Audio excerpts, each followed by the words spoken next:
Debate TVE. Apoio Cultural Banrisul, o grande Banco do Sul.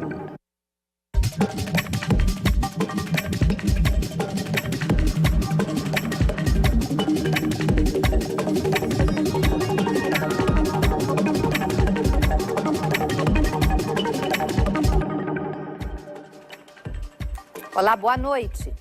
Em discussão no Congresso há quase 20 anos, a lei de terceirização não chega mesmo a um consenso aqui no país. Em março, a Câmara dos Deputados aprovou o texto que regularizou a contratação de empresas ou a terceirização irrestrita do trabalho. No entanto, os senadores também pretendem colocar em votação um outro projeto que versa sobre esse mesmo tema. É o assunto a partir de agora no Debate TVE. Nós estamos recebendo Eduardo Starosta, que é consultor de economia da Federação das Federações dos Diretores Logistas aqui do Rio Grande do Sul, ou a FCDLRS. Também a nossa convidada, a juíza da 4ª Vara do Trabalho de Porto Alegre, Valdete Soto Severo, que é diretora da FEMARGS, que é Fundação Escola de Magistratura do Trabalho do Rio Grande do Sul. No começo do programa, a gente enfatiza, nós estamos sendo transmitidos ao vivo também no Facebook e no site da TVE. E você é o nosso convidado a participar do programa através do WhatsApp. Nosso WhatsApp é 984-516352. 984-516352. Boa noite, bem-vindos. Obrigada por aceitar o nosso convite. Boa noite, uma honra aceitar o convite da TVA. Boa noite, telespectadores. Queria começar então com você sobre o impacto dessa lei da terceirização, esta lei aprovada, então, pela Câmara dos Deputados, que já está em vigor, afinal de contas, né, o presidente já sancionou, o impacto no mercado de trabalho, na economia. Olha, na visão dos lojistas do Rio Grande do Sul, o impacto é extremamente positivo. O que nós enxergamos em relação, como é que nós chegamos a essa lei? Poxa, ela estava sendo discutida desde 1998, em alguns momentos ficou escanteada por alguns motivos lá no Congresso Nacional e talvez ela tenha reaparecido de uma maneira muito rápida. Mas por que está acontecendo isso? Gente, eu acho que o que nós estamos vivendo nesse momento no Brasil e no Rio Grande do Sul, eu diria que desde a década de 80 mostra um país que avançou em muitos pontos sociais, muitos pontos culturais, mas quando nós vamos falar da questão econômica, nós realmente ficamos para trás. Nos anos 80, nos anos 90, nos anos 2000, na década de 2010 e agora nessa década atual, que está se encerrando já, o que aconteceu? Nosso país cresceu muito menos do que a média mundial. Por que aconteceu isso? Vários motivos. Os principais motivos: aumento de impostos, aumento de juros campeões mundiais do mundo, e também um engessamento muito forte da economia. Eu acho que o debate aqui é bastante apropriado, porque nós vemos o quê? Sim, a terceirização gera uma maior liberalização das relações trabalhistas, e isso pode ser uma coisa muito boa, né? Eu acho que está na hora de nós reinventarmos o novo Brasil sob novos paradigmas, onde todos busquem o melhor para si e para o nosso país. E o engessamento que nós vivenciamos nos últimos 20, 30 anos, ele se mostrou extremamente prejudicial para o nosso país e, no final, para a vida de cada um. Nós tivemos aqui nos últimos 2 anos, que é a crise econômica brasileira e gaúcha, no âmbito logista, uma diminuição de 5 mil estabelecimentos no Rio Grande do Sul e em torno de 30, 40 mil empregos no varejo gaúcho. Se existisse um processo mais ágil de contratação, de temporários especificamente falando, esse nível de desemprego, essa falta de oportunidade de trabalho seria bem menor num momento como esse, e também isso aí pode propiciar uma nova era das relações do trabalhador tradicional se modernizando. Em qual sentido? Sentido que ele passa a ser protagonista se organizando sob a forma de capacidade de execução de determinados trabalhos, como uma grande força econômica também. Vou passar agora para a Sim. doutora Valdete para ouvir a sua opinião, o impacto, então, especialmente então, no trabalho, no mercado de trabalho. Lena, eu acho assim que a gente precisa falar de duas coisas quando trata da questão da terceirização, tá? A primeira delas é a questão da própria origem da lei que foi aprovada. Se fosse verdade que há uma necessidade de modernização através da formalização da terceirização, nós teríamos dado seguimento ao projeto de lei que estava sendo discutido, que vem sendo discutido, que é o PLC 30, com o qual eu não concordo, mas só quero dizer assim... Que é o que está no Senado agora. Que é o que está no Senado agora, mas só para pontuar como nós estamos, na verdade, vivendo um momento de completa exceção, porque o que acontece? Esse PLC 30, que foi amplamente discutido, foram feitas audiências públicas pelo Brasil inteiro, e em todas elas a resposta sempre foi social da sociedade, uma rejeição à terceirização, porque existe, isso é documentado, a terceirização precariza as relações de trabalho, retira o direito às férias, diminui o valor do salário, aumenta o risco de acidente de trabalho. Quer dizer, existem pesquisas que demonstram tudo isso de uma maneira muito clara.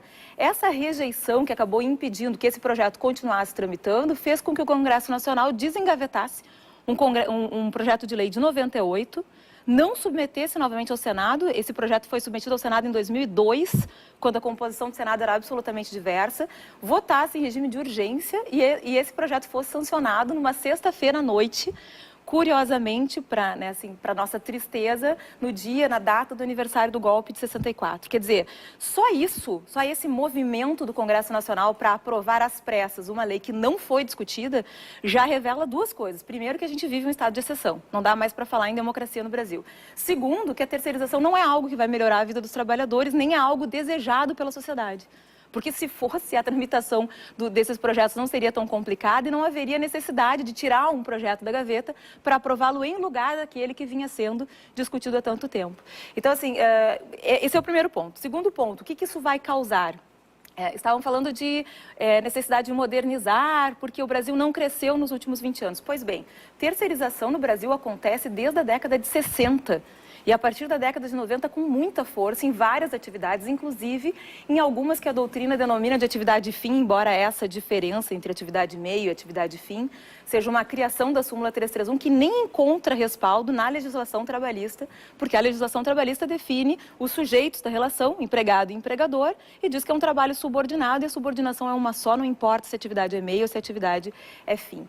Então, assim, se terceirização implicasse aumento de emprego, melhoria da condição social dos trabalhadores e, por consequência, um giro maior do consumo, que é o que deve interessar os lojistas, por exemplo... Exatamente. Pois é, isso já teria ocorrido, porque a terceirização já acontece.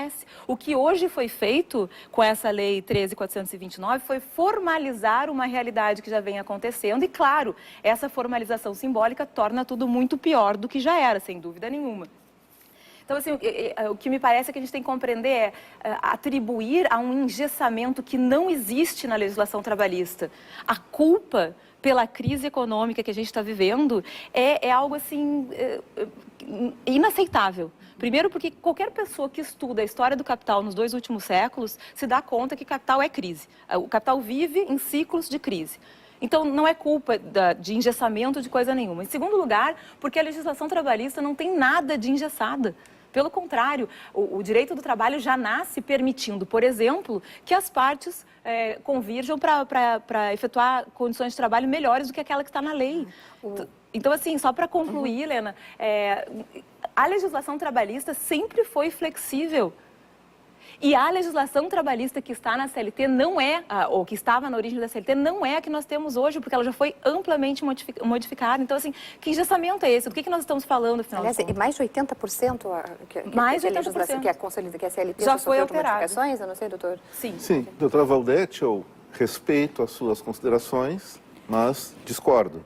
Por favor. Não, é que eu ia lhe colocar até com a questão dessa flexibilização e da rotatividade do mercado de trabalho, que eu queria que o senhor falasse um pouco. O que vai acontecer? Tá? O mundo que nós vivemos, tá? Vão pegar, assim, mais de 80% das, vamos falar assim, normas trabalhistas, do artigo da consolidação da lei do trabalho, sofreram algum tipo de alteração desde que foram promulgadas no governo Getúlio Vargas. Tá? Sim, há essa alteração, lógico que toda a atividade econômica, toda atividade jurídica também busca se adequar aos tempos que vão acontecendo, se aperfeiçoando, porque sempre vão existir novos paradigmas, novas novidades em termos de mercado, em termos de realidade. E o que nós viemos falar aqui? Talvez o nosso país tenha se atrasado um pouquinho a mais nesse processo de modernização. O trabalho que nós falamos, que o lojista, por exemplo, defende como terceirização, é um trabalho que tem suas especificidades. Por quê? Porque a grande chave para um país começar a crescer, começar a ser mais produtivo, chama-se produtividade. E nós lojistas pensam em terceirização aonde? Por exemplo, de atividade fim.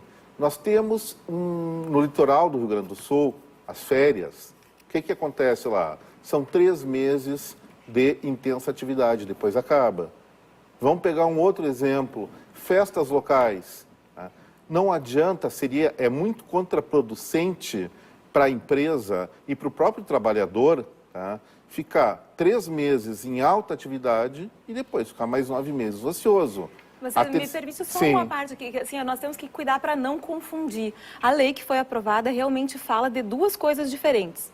Fala da terceirização e fala do trabalho temporário. O trabalho temporário não é necessariamente um trabalho terceirizado. Tá. Então a gente não pode confundir os Tem razão, vamos focar na terceirização, então, mais em função dessa lei atual. O que nós teríamos a dizer a respeito disso mais objetivamente? A terceirização, ela envolve o quê? Envolve sim a atividade fim, mas ela envolve uma atividade fim que ela não é, desculpa fazer essa redundância, que ela não é permanente, pelo menos no âmbito dos lojistas, na atividade produtiva. Por exemplo, uma loja, qual é a função da loja? Vender. O trabalhador que vai lá fazer o comércio é uma atividade fim, a doutora vai concordar comigo. Só que o comércio é sazonal.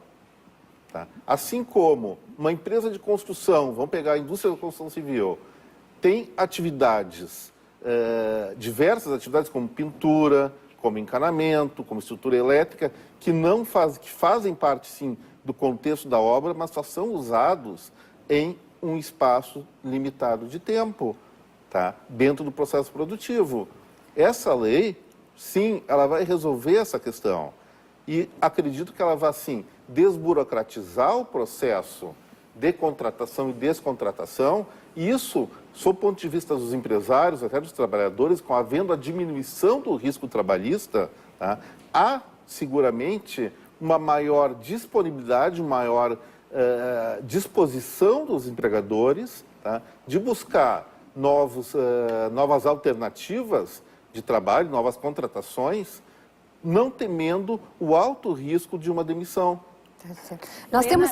Por favor, então, só para finalizar o bloco. Por favor. Só para responder, para não passar em branco. Em primeiro lugar, assim, uma outra questão que também me parece que é importante de ser ressaltada. Terceirização acontecia lá no século XIX. Não é uma novidade, não tem nada de moderno. Pelo contrário, o que aconteceu na história das relações de trabalho é que lá pelas tantas nós, como sociedade, resolvemos optar por um regime de maior segurança para quem trabalha, justamente porque a sociedade é baseada na ideia da troca do capital com o trabalho. Então, assim, isso já acontecia, deixou de acontecer porque nós escolhemos garantir direitos, e escolhemos garantir direitos, inclusive, para manter o próprio sistema capitalista. E hoje nós estamos retrocedendo, voltando a uma lógica que é lá do século XVIII, do século XIX, e que não vai nos dar nenhuma melhoria, nem para os empresários, porque assim, se o capitalismo gira, só para concluir, com a ideia de consumo, nós estamos falando de um mercado interno, não de empresas internacionais, se a gente diminui as condições de trabalho dos trabalhadores, se a gente retira deles o direito às férias, porque isso acontece concretamente na terceirização, porque as prestadoras vão mudando a cada 2 anos e a pessoa não consegue fruir férias e já muda de contrato para uma nova suposta empregadora. Se as pessoas trabalham 12, 14 horas por dia, se as pessoas não têm vínculo com o local onde elas trabalham, ou seja, não têm a sensação de pertencimento, elas não vão conseguir atuar nessa sociedade, consumindo, fazendo com que a sociedade melhore. Doutora, eu estou com participação de telespectadores aqui, que eu vou ler na abertura do próximo bloco. Eu tenho que chamar o intervalo agora. Você pode continuar participando pelo nosso WhatsApp, 984-51-6352, que é a Maria do Carmo de Guaíba, o Paulo de Portão, a Jânia de Porto Alegre. Nós vamos falar sobre o assunto de vocês logo depois do intervalo. Já voltamos.